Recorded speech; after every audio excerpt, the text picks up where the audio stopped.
आदाब, नमस्कार, सत श्री अकाल। मैं उस्मान सैफी। आज की जो सच्ची घटना मैं आपको सुनाने जा रहा हूं, ये सच्ची घटना है उत्तर प्रदेश के जिला जौनपुर की। जिला जौनपुर का एक थाना लगता है जफराबाद और जफराबाद का एक इलाका लगता है अहमदपुर पुरानी गोदाम की ये सच्ची घटना है। दरअसल एक महिला जो कि बनारस में रहती है, नाम उसका शकुंतला होता है। शकुंतला हर रोज सुबह और शाम वो अपने भैया से बात करती है, अपनी भाभी से बात करती है और उनके हालचाल लेती है। भैया से बातचीत हो जाती है तो भाभी से जरूर बात करती है, और भाभी से बातचीत होती है तो फिर दोनों में से किसी न किसी से बात जरूर करती है। भैया और भाभी की जो उम्र थी वो 60 साल और 62 साल के आसपास होती है। ये तारीख थी 9 दिसंबर 2025। शकुंतला ने अपनी भाभी बबीता देवी को जो फोन लगाया, सुबह के 7 बजे के आसपास का वक्त हो रहा था और फोन स्विच ऑफ था। वो थोड़ी देर इंतजार करती है, फिर से अपनी भाभी को फोन लगाती है शकुंतला, लेकिन बातचीत नहीं हो पाती। इसी बीच में उसने अपने भैया को फोन लगाया, और जिसका नाम श्यामलाल होता है। श्यामलाल को जैसे फोन लगाया जाता है तो श्यामलाल का भी नंबर स्विच ऑफ था। शकुंतला थोड़ा परेशान हो जाती है, इंतजार कर रही थी कि फिर से बातचीत करने की कोशिश करूंगी।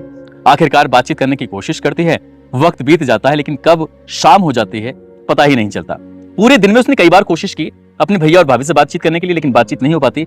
अगली तारीख आ जाती है, यानी कि 10 दिसंबर 2025। फिर से ट्राई किया, फिर से बातचीत नहीं हो पाती है। आखिरकार फिर से पूरा दिन निकल जाता है। उसका नंबर जो था वो स्विच ऑफ था, ऑन होता ही नहीं है। तारीख आ जाती है 11 दिसंबर 2025। फिर से कोशिश की जाती है, लेकिन बातचीत नहीं हो पाती। आखिरकार शकुंतला ने अपने सगे भतीजे अम्बेश कुमार उर्फ रिंकू को फोन लगाया। कहा कि बेटा अपनी मम्मी से बात करा दो, तुम्हारी मम्मी का नंबर बंद आ रहा है, मेरी बातचीत नहीं हो पा रही है, हो सके तो अपने पापा से बातचीत करा दो, लेकिन बातचीत करा दो, मैं बहुत परेशान हूं, 3 दिन से कोशिश कर रही हूँ। रिंकू ने जैसे ही बात सुनी उसने कहा कि बुआ ठीक है, मैं बात कराता हूँ। वो जाता है, इधर उधर की बातें करना शुरू कर देता है। पूरा दिन उसने ऐसे ही निकाल दिया। अगली तारीख आती है 12 दिसंबर 2025। अब अम्बेश कुमार उर्फ रिंकू की जो बहन है वंदना, उसका फोन आता है कि मम्मी और पापा का दोनों का नंबर बंद आ रहा है, एक काम करो जरा बात कराओ उनसे। तो रिंकू कहता है कि मैं उनसे बातचीत कराने की मैं क्या करूं, बुआ का कई बार मेरे पास फोन आ चुका है, वो दरअसल घर में मिल ही नहीं रहे हैं, अचानक से कहीं लापता हो गए, मैं उन्हें तलाश कर रहा हूं, तुम भी मेरी मदद करो।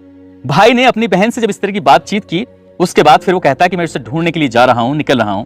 घंटे 2 घंटे बीते ही थे कि नंबर स्विच ऑफ हो जाता है। अभी तक तो माता पिता का नंबर स्विच ऑफ था, अब भाई का भी नंबर स्विच ऑफ हो जाता है और 12 तारीख पूरी गुजर जाती है। 24 घंटे से ज्यादा का समय बीत जाता है, लेकिन रिंकू का नंबर भी स्विच ऑफ आ रहा था। तो वंदना परेशान हो जाती है, सीधी जफराबाद थाने पहुंचती है। जाने के बाद कहती है कि साहब, मेरे पिता जिनका नाम है श्यामलाल, उम्र उनकी 62 साल है, मेरी माँ जिनका नाम बबीता देवी है, उम्र 60 साल है, मेरा भाई जिसका नाम अम्बेश कुमार उर्फ रिंकू, जिसकी उम्र 37 साल है, वो लापता हैं, वो अचानक से गायब हो गए हैं। हर जगह तलाश कर लिया लेकिन कहीं मिल नहीं रहे, आप सब मदद कर दीजिए। जैसे पुलिस वाले ये बात सुनते हैं, पुलिस वालों ने एफआईआर दर्ज कर ली। एफआईआर दर्ज करने के बाद अब नंबरों को सर्विलांस पे लगाया गया, ये देखने के लिए कि आखिरी बार किससे बातचीत हुई है। सीडीआर निकलवाई जाती है, लेकिन उनका कुछ अता पता नहीं चल पा रहा था।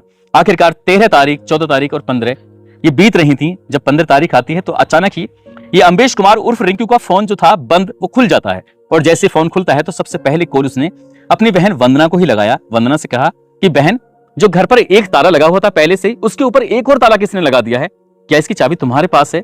भाई ने जब अपनी बहन से ये बात कही तो बहन कहती है चाबी मेरे पास है, तुम परेशान मत हो, मैं जल्दी से तुम्हारे पास चाबी भिजवाती हूँ।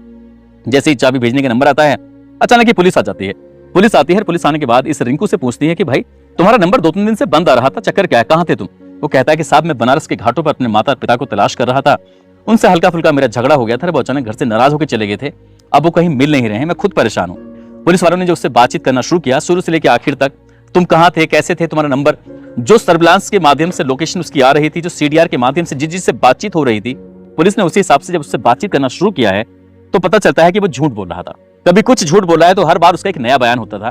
पुलिस को लगता है कि यही सस्पेक्ट है, यही इसने कुछ ना कुछ किया है अपने माँ बाप के साथ। पुलिस ने अब अम्बेश कुमार उर्फ रिंकू से, जो कि क्वालिटी इंजीनियर होता है, कलकत्ता में रहकर नौकरी कर रहा था, उससे पूछताछ करना शुरू कर देती है। पुलिस उससे सख्ती से जब पूछताछ करती है तब वो पूरी कहानी सामने रखता है। साल 2019 की बात है, उसने बीटेक की पढ़ाई पूरी कर ली थी, नौकरी की तलाश में जुट जाता है और लगभग 750 किलोमीटर दूर कलकत्ता से उसके पास से कॉल आती है कि क्वालिटी इंजीनियर की आपके लिए जॉब है, क्या करना चाहोगे? वो जॉब करने के लिए कलकत्ता चला जाता है, वहां अपना रह रहा था। परिवार से बीच बीच में बातचीत होती थी, लेकिन इसी बीच में जब लॉकडाउन लग जाता है, तब लॉकडाउन के समय की बात है, उसका घर वालों से पूरी तरह से कॉन्टैक्ट खत्म हो जाता है, उनसे मिलना जुलना बंद हो जाता है। और इसी बीच में पास में ही रहने वाली एक लड़की होती है जो कि ब्यूटी पार्लर पे काम करती थी, वो उसको देखती थी, लेकिन एक दिन उस लड़की ने पूछ लिया कि तुम अपने घर नहीं गए। इसी बीच में जब उसने पूरी कहानी बताई तो उसने लड़की की उससे नजदीकियां बढ़ना शुरू हो जाती हैं। लड़की उसकी गाहे बगाहे मदद करना शुरू कर देती है, कभी खाने में तो कभी उसके कपड़े धोने में तो कभी उसके रहन सहन में। कब उन दोनों की दोस्ती हो जाती है और दोस्ती प्यार में बदल जाती है। कुछ पता ही नहीं चलता। वक्त धीरे धीरे आगे बढ़ रहा था। लड़की लड़के ने एक दूसरे से प्रेम का इजहार कर दिया, लेकिन लड़की मुस्लिम होती है और लड़का हिंदू होता है। लड़की के परिवार वालों में से ज्यादा कोई लोग थे नहीं, कोई ऐतराज करने वाला था नहीं, लेकिन लड़के के परिवार में से ज्यादातर लोग थे जो ऐतराज करने वाले थे। चाहे उसकी बड़ी बहन वंदना हो, चाहे अपर्णा हो या फिर सपना हो, तीनों बहनों ने, जो तीन बहन थी और वो इकलौता भाई होता है, साफ साफ इनकार कर देते हैं।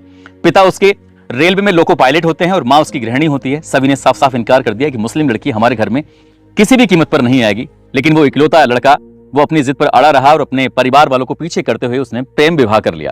जैसे प्रेम विवाह कर लेता है, घर वाले इस शादी को मंजूरी देते नहीं है, साफ साफ कह देते हैं ना तो तुम इस घर के अंदर आओगे और ना ही कभी तुम्हारी पत्नी इस घर के अंदर आई है, तुम हमसे, हमारा कोई नाता नहीं है, कोई रिश्ता नहीं है। लेकिन लड़का था, देर से बेर जब बात आगे होती थी तब उस लड़के को आने पर कोई आपत्ति नहीं थी, लेकिन उस पत्नी को लाने में पूरी तरह से आपत्ति थी। और इसी बीच में जब घर वाले बातचीत क्या करते थे तो पूछा करते थे, क्या तुमने नमाज पढ़नी शुरू की कि नहीं की? उसने तो अब तक तुम्हें अपने सारे धर्म की बातें सिखा दी होंगी, वो तो तुमने मीठ खाना भी सिखा दिया होगा, उसने तुम्हें पूरी तरह से पक्का मुसलमान बना दिया होगा। इस तरह की बातें थी। लेकिन वो लड़का साफ साफ कहता था कि माँ, पापा, बहन, सभी को बताता हूं कि उसने अपना धर्म छोड़ के, यानी कि मुस्लिम धर्म छोड़ने के बाद वो हिंदू धर्म की सारी रीति रिवाजों को पूरा करती है, लेकिन वो अब मुस्लिम नहीं रही है, वो हमारे ही जैसी हो चुकी है। घर वालों को बिल्कुल भी यकीन नहीं था। वक्त आगे बढ़ रहा था। पहले एक बेटी पैदा हो जाती है रिंकू को, और फिर उसके बाद फिर एक बेटा पैदा हो जाता है। दोनों ही अभी अबोध हैं, छोटे हैं। इसी बीच में घर वालों ने उस पर दबाव बनाना शुरू कर दिया। 30 जून 2025 को लोको पायलट से इसके पिताजी रिटायर हो जाते हैं। जब अपने पिताजी के रिटायरमेंट में आया था तो उससे साफ साफ कहा गया कि अपनी पत्नी से तुम तलाक ले लो और वहां से छोड़ छाड़ के सब कुछ इधर आ जाओ, हमारे साथ रहो।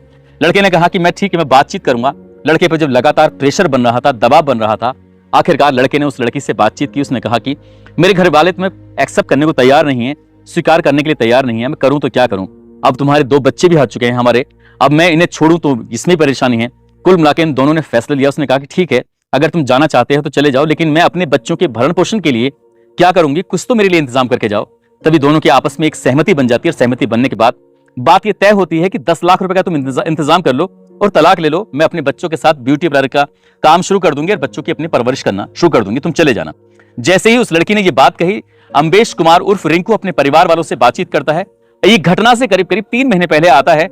आने के बाद अपनी माता से, अपनी बहनों से बात करता है। करने के बाद कहता है कि लड़की तैयार तो है, लेकिन वो 10 लाख रुपए मांग रही है, तुम्हें 10 लाख रुपए का इंतजाम कर देना चाहिए और उसके बाद फिर मैं उससे तलाक ले लूंगा। घर वाले कहते हैं कि तुम्हारा ही फैलाया हुआ रहता है, हमारा इसमें कोई मतलब नहीं है, कैसे भी करो, हम अपनी तरफ से कोई पैसे नहीं देंगे। इस तरह की बात थी। रोज घर में आए दिन कुछ ना कुछ कहा सुनी होती रहती थी। ऐसे ही कहा सुनी होती है।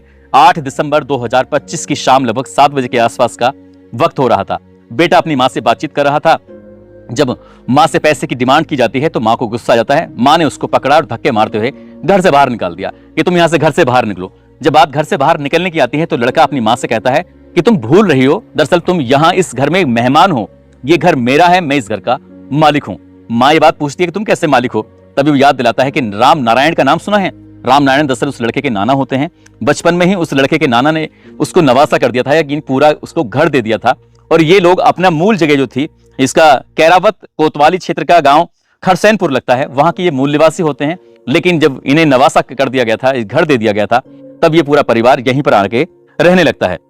यहाँ यानी कि जो इनका गांव लगता है जफराबाद थाना क्षेत्र का अहमदपुर, वहां पर आकर रहना सहना शुरू कर देते हैं। तब उसने कहा था ये घर मेरा है, मेरे नाना ने मुझे दिया है, इसलिए तुम यहां से निकलो। जैसे ही माँ को उसने धक्का मारा, माँ को गुस्सा आ जाता है। माँ ने एक के बाद एक कई थप्पड़ उस लड़के के जड़ दिए। जैसे माँ ने थप्पड़ जड़े, लड़के को ज्यादा गुस्सा आ जाता है। पास में एक सिल बट्टा रखा हुआ था, वो पूरी ताकत के साथ उस बट्टे को उठाता है और अपनी माँ के सर में मार देता है। जैसे माँ के सर में बट्टा लग जाता है, माँ एकदम जमीन पर गिर जाती है और तड़पने लगती है। इसी बीच में उसके पिता यानी कि श्यामलाल भी मौके पर आ जाते हैं। आकर देखते हैं कि तुम्हारी हिम्मत कैसे हुई, तुम अपनी माँ पे इस तरह से हाथ उठा रहे हो, अभी देखो मैं तुम्हारे साथ क्या करता हूं। तुरंत वो अपना मोबाइल निकालते हैं और मोबाइल निकालने के बाद जैसे ही 112 नंबर पर पुलिस को कॉल करने की कोशिश की जा रही थी, लड़के यानी कि अम्बेश कुमार उर्फ रिंकू ने अपने पिता को भी ठीक वैसे ही सिलबट्टा मारा जैसे क्या अपनी माँ को मारा था। पिता भी और माँ भी दोनों जमीन पर गिर जाते हैं और दोनों तड़प रहे थे, करहा रहे थे। इसी बीच में वो बेसमेंट पे जाता है। जो घर बना हुआ है वो 3 मंजिल है, बेसमेंट सही 3 मंजिल है। नीचे वाले पोर्शन में जाता है और लोहा काटने वाली एक आरी लेके आता है। आने के बाद अपनी माँ के पैरों के हिस्से से वो काटना शुरू कर देता है। जैसे काट रहा था तो पिता रो रहा था, पिता चीख रहा था, चिल्ला रहा था। उसे लगता है कि शायद इसकी चीखने की आवाजें कहीं बाहर तक न पहुंच जाएं। इसी बीच में एक रस्सी का इंतजाम करता है और अपने पिता का तब तक गला दबाता है जब तक कि उसके पिता की मौत नहीं हो जाती। इधर तो पिता भी शांत हो जाता है, मां में दम था ही नहीं, वो पहले से बेदम हो चुकी थी। उसने अपनी मां के भी 3 हिस्से किए, एक हिस्सा सीने से, एक हिस्सा घुटनों से, पूरे शरीर के 3 हिस्से करता है, पिता के भी 3 हिस्से करता है। और जो 3-3 हिस्से करने के बाद उनको प्लास्टिक के बोरों में, इनकी 6 बोरों के अंदर रख देता है। उसमें कुछ इनका जो आंत थी या फिर गंदगी थी, वो जब निकलती है तो उसको एक साथ में पॉलिथीन के अंदर रख लेता है। ऐसे करते करते कब सुबह के 4 बज जाते हैं, उसको पता ही नहीं चलता।